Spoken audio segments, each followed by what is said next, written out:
नमस्कार दोस्तों, welcome to UPSC with Manisha Rathore. तो आज हम लक्ष्मीकांत की इंडियन पॉलिटी से थर्ड चैप्टर पढ़ेंगे which is salient features of the constitution. ठीक है, तो चलिए शुरू करते हैं। अगर हम इंडियन कॉन्स्टिट्यूशन की बात करते हैं तो हमारा इंडियन कॉन्स्टिट्यूशन जो है वो बहुत ही यूनिक है। अब यूनिक सोचोगे कि कैसे है, तो इसका कंटेंट एंड इसकी स्पिरिट जो है वो इसको यूनिक बनाता है। अब हमारा जो कॉन्स्टिट्यूशन जो है वो बोरो किया गया है almost every constitution of the world से, बट कॉन्स्टिट्यूशन ऑफ इंडिया की कुछ सेलिएंट फीचर्स है जो इंडियन कॉन्स्टिट्यूशन को डिस्टिंग्विश करता है अदर्स कंट्री के कॉन्स्टिट्यूशन से।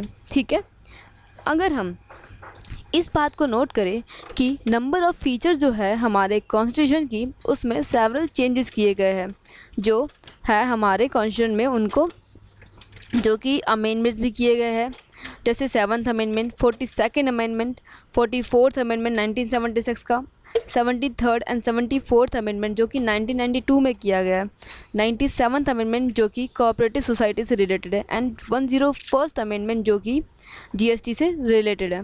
इनफैक्ट 42nd अमेंडमेंट जो है हमारा, उसको तो मिनी कॉन्स्टिट्यूशन के नाम से भी जाना जाता है, जो कि 1976 में हुआ था। इतने सारे important and large number of changes किए गए हैं इसके अंदर, तभी तो इसको मिनी कॉन्स्टिट्यूशन के नाम से जाना जाता है। ठीक है, तो चलिए अब हम देखते हैं कि salient features of the constitution क्या है। तो फर्स्ट हमारा है लेंथियस्ट रिटन कॉन्स्टिट्यूशन। हमारा जो इंडिया का जो कॉन्स्टिट्यूशन है वो सबसे लेंथियस्ट रिटन कॉन्स्टिट्यूशन है। कॉन्स्टिट्यूशन दो टाइप्स के होते हैं, written and unwritten. Written constitution का मतलब है कि जो कॉन्स्टिट्यूशन है वो रिटन प्रूफ में है, और अनरिटन का मतलब है कि कॉन्स्टिट्यूशन का जो कोई प्रूफ नहीं है रिटन में। ठीक है, जो ब्रिटिश का जो कॉन्स्टिट्यूशन है वो अनरिटन का एग्जाम्पल है, एंड जो अमेरिका का जो कॉन्स्टिट्यूशन है वो रिटन का एग्जाम्पल है। हमारे इंडियन कॉन्स्टिट्यूशन का भी रिटन है, बट सबसे लेंथियस्ट कॉन्स्टिट्यूशन है बिकॉज ये बहुत ही comprehensive, detailed and elaborated document है। अगर हम ओरिजिनल कॉन्स्टिट्यूशन 1949 की बात करें तो उसमें प्रीएम्बल है, 395 आर्टिकल्स है एंड 8 स्केड्यूल्स है। एंड अगर हम प्रेजेंटली 2019 की बात करें तो हमारे पास 470 आर्टिकल्स है जो कि 25 पार्ट्स में डिवाइड है, और 12 स्केड्यूल्स है। किसी भी कॉन्स्टिट्यूशन में इतने आर्टिकल एंड स्केड्यूल नहीं है, बट इतना लेंथियस्ट कॉन्स्टिट्यूशन रखने का कुछ तो सोचा होगा हमारे लीडर्स ने, तो कुछ फैक्टर्स देख के ही उन्होंने इतना लेंथियस्ट कॉन्स्टिट्यूशन बनाया हमारे इंडिया का। तो फैक्टर्स क्या है, तो वो फैक्टर्स है geographical factor, historical factor, single citizenship for center and state, dominion of luminaries. Luminaries आप सोच रहे होगे कि लुमिनरीज क्या होता है, तो लुमिनरीज का मतलब होता है कि लीडर या फिर कोई ऐसा पर्सन जो दूसरों को इंस्पायर करे अपने आइडिया से एंड अपने थॉट से। ठीक है, नेक्स्ट फीचर्स हमारा है ड्रॉन फ्रॉम वेरियस सोर्सेज। अब कॉन्स्टिट्यूशन ऑफ इंडिया ने मोस्ट ऑफ द प्रोविज़न जो है वो बोरो किए हैं। कहाँ से किए हैं, तो अदर कॉन्स्टिट्यूशन से and government of India act 1935 से। जो स्ट्रक्चरल पार्ट है हमारे कॉन्स्टिट्यूशन का वो गवर्नमेंट ऑफ इंडिया एक्ट 1935 से डिराइव किया गया है। फिलोसफिकल पार्ट जो है वो अमेरिकन एंड आयरिश कॉन्स्टिट्यूशन से डिराइव किया गया है। अब आप दोबारा ये सोच रहे होंगे कि फ़िलोसफिकल पार्ट क्या होता है, तो फ़िलोसफिकल पार्ट जैसे फंडामेंटल राइट्स हो गया, डीपीएसपी हो गया। ठीक है, तो ये हमारे फ़िलोसफिकल पार्ट का पार्ट है। और जो पॉलिटिकल पार्ट जो है वो ब्रिटिश कॉन्स्टिट्यूशन से डिराइव किया गया है। कुछ प्रोविज़न्स है जो Germany, USSR, Japan, south Africa, France वगैरह से लिए गए हैं। अगर आप अपने इंडियन पॉलिटी की टेबल 2 चैप्टर नंबर 3 की टेबल 3.4 को देखोगे तो आपको वो सारे कंटेंट मिल जाएगा कि हमारा जो कॉन्स्टिट्यूशन जो है वो कहाँ, कॉन्स्टिट्यूशन के सोर्स क्या क्या है। ठीक है, अब हमारा ये है कि मोस्ट ऑफ दी हमारा जो प्रोफाउंड एंड इन्फ्लुएंस मटेरियल जो है कॉन्स्टिट्यूशन का वो क्या है, government of India act 1935, because federal schemes, judiciary, governor, emergency power और पब्लिक सर्विस कमीशन, ये सब गवर्नमेंट ऑफ इंडिया एक्ट 1935 से ड्रॉ किया गया है। ठीक है, नेक्स्ट हमारा है blend of rigidity and flexibility. Constitution को रिजिड एंड फ्लेक्सिबल कॉन्स्टिट्यूशन में क्लासीफाई किया गया है। रिजिड कॉन्स्टिट्यूशन का मतलब है कि अगर हम कॉन्स्टिट्यूशन को अमेंड करना चाहते हैं तो स्पेशल प्रोसीजर रिक्वायर होगा। और फ्लेक्सिबल कॉन्स्टिट्यूशन का मतलब है कि जब अगर हम जैसे कि ऑर्डिनरी लॉ बनते हैं सेम मैनर में ही अमेंडमेंट हम कर सकते हैं।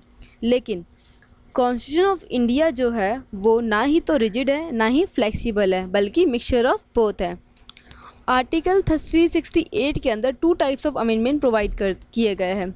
फर्स्ट टाइप है कि कुछ प्रोविजंस अमेंड हो सकते हैं but with special majority of the parliament. Second type of provision है कि कुछ प्रोविज़न अमेंडमेंट हो सकते हैं, स्पेशल मेजॉरिटी ऑफ पार्लियामेंट भी चाहिए, बट टोटल स्टेट्स में से हाफ ऑफ द स्टेट्स से अप्रूवल एंड सैंक्शन के बाद। नेक्स्ट हमारा है federal system with unitary bias.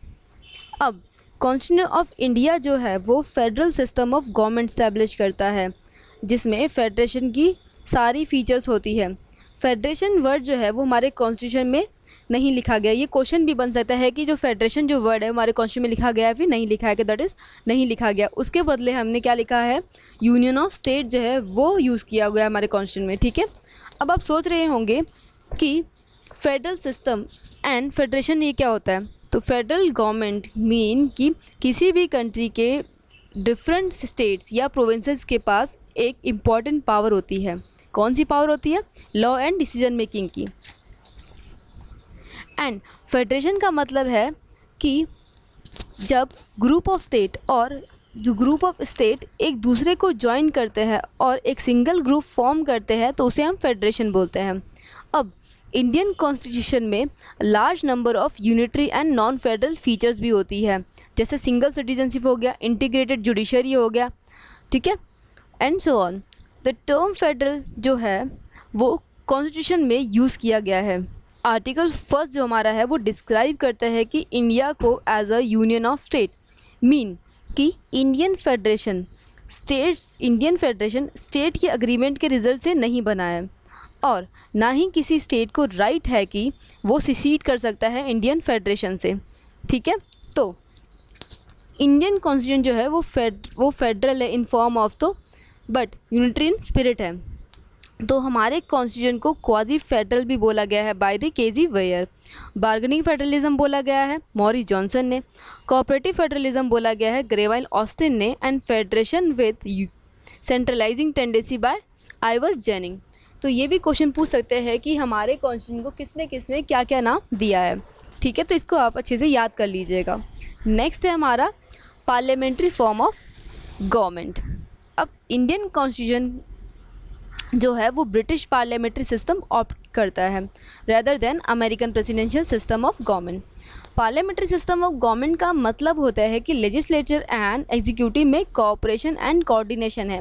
While अगर हम प्रेसिडेंशियल सिस्टम ऑफ गवर्नमेंट की बात करें तो it is based on doctrine of separation of power between the legislature and executive. ठीक है, पार्लियामेंट्री सिस्टम ऑफ गवर्नमेंट को वेस्टमिनिस्टर मॉडल ऑफ गवर्नमेंट भी बोलते हैं।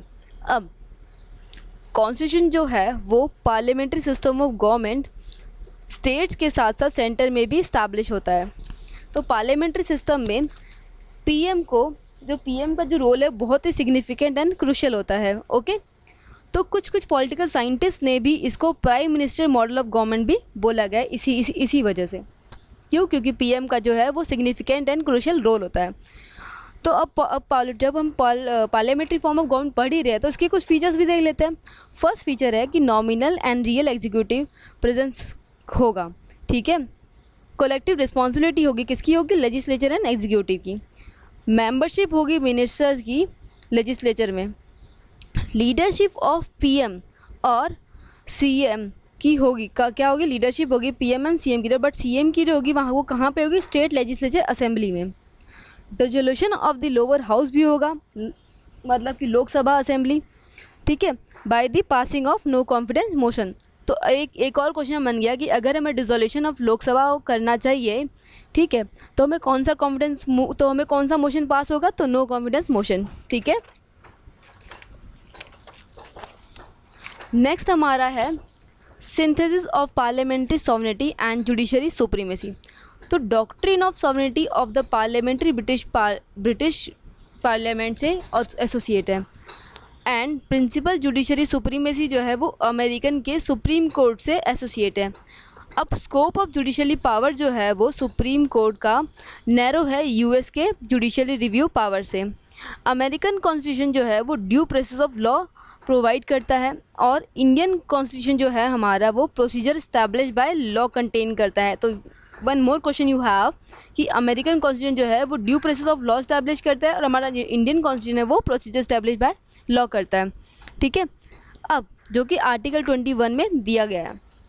इसलिए फ्रेमर्स ऑफ द कॉन्स्टिट्यूशन ने एक प्रॉपर सिंथेसिस लिया कि ब्रिटिश प्रिंसिपल किस में लिया, British principle of parliamentary sovereignty में and American principle of judicial supremacy के बीच में। नेक्स्ट हमारा है इंटीग्रेटेड एंड इंडिपेंडेंट जुडिशरी। अब Indian constitution judiciary system establish करता है। कौन सा जुडिशरी सिस्टम इस्टेब्लिश करता है? जो कि इंटीग्रेट एंड इंडिपेंडेंट है। सुप्रीम कोर्ट टॉप पर स्टैंड करता है on the integrated and judiciary system पे of the country. Supreme court एक फेडरल कोर्ट है, हाईएस्ट कोर्ट ऑफ अपील है, guarantor of fundamental right of citizens है and guardian of the constitution है। ठीक है, guarantor of fundamental right article 32 के अंदर है। अब guardian of the constitution of India है, तो सुप्रीम कोर्ट कॉन्स्टिट्यूशन की इंडिपेंडेंस एंड सिक्योरिटी को इंश्योर करने के लिए वेरियस प्रोविजंस बनाता है या बना सकता है। ठीक है, तो कॉन्स्टिट्यूशन ने वेरियस प्रोविज़न भी बनाए हैं सुप्रीम कोर्ट की इंडिपेंडेंस के लिए, जैसे सिक्योरिटी ऑफ टेन्योर हो गया। ठीक है, सुप्रीम कोर्ट के जो सारे एक्सपेंसेस है वो कंसोलिडेटेड फंड से चार्ज होंगे, separation of judiciary from the executive and so on. ठीक है, समझ आ गया। नेक्स्ट हम ठीक है, तो नेक्स्ट पार्ट जो है हमारा वो मैं आपको सेकंड वीडियो में कंटिन्यू कराऊंगी। Thank you for watching my video. अगर पसंद आया हो तो लाइक एंड कमेंट कर दीजिएगा और अगर आप मेरे चैनल पे न्यू है तो प्लीज़ मेरे चैनल को सब्सक्राइब कर दीजिएगा ताकि आपको मेरी न्यू वीडियोज़ का नोटिफिकेशन जल्द से मिल सके। Thank you to all.